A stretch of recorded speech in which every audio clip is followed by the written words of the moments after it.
Puppies, Dogs, and Blue Northers. Reflections on Being Raised by a Pack of Sled Dogs by Gary Paulsen. Excerpt read from pages 47 to 52 of the first edition.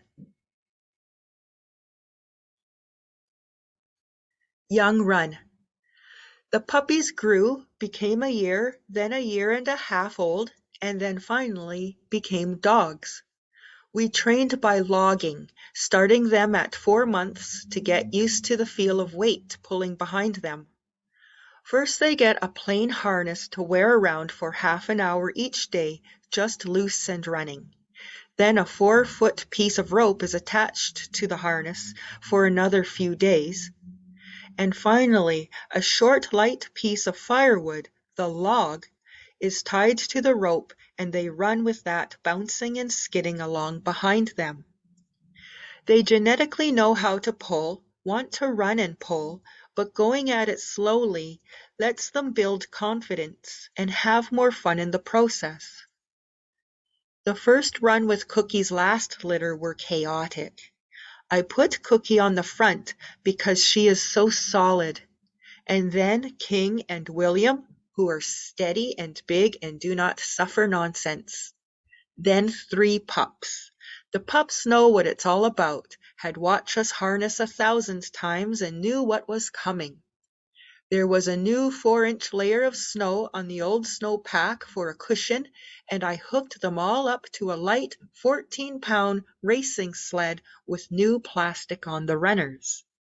When I popped the quick release, it felt like the sled left the ground. They flew, the puppies firing up the adult dogs as we roared out the back of the kennel into the woods. The trick is keeping the puppies running with the sled. They have lived in the kennel, never been out of sight of the adult dogs except to run in the house and wake Ruth, and suddenly they are allowed to run into the forest with the big guys. There's a whole world to see, to learn, and like all young, they want to see and do it all at once. 100 yards into the woods, we spooked a snowshoe rabbit that shot off the trail to the right into a thick stand of red willow.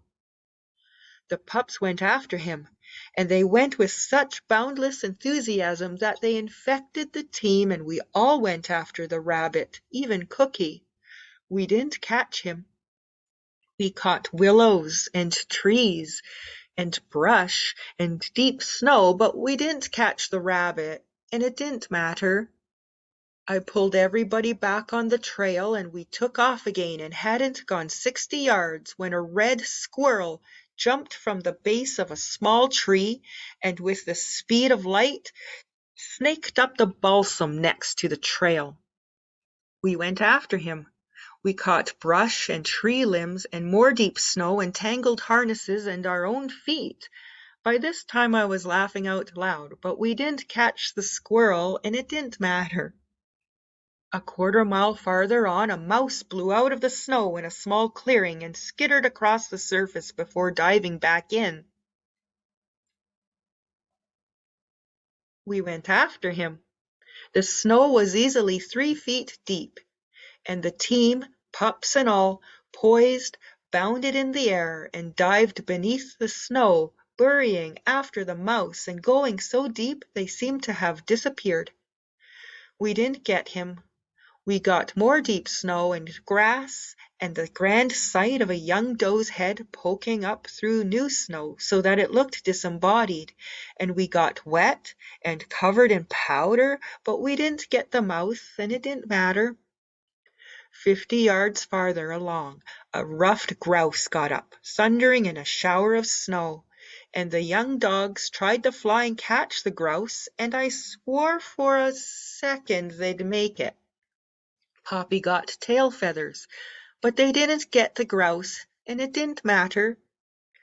We ran for 2 hours, and we saw more mice and deer and grouse and rabbits and birds in the sky and a moose and a car when we crossed the road and a farm dog that ran with us for a while and a coyote and a weasel and a porcupine, and we went after every one of them, laughing and snorting and falling and tumbling, but we didn't catch any of them, and it didn't never did matter.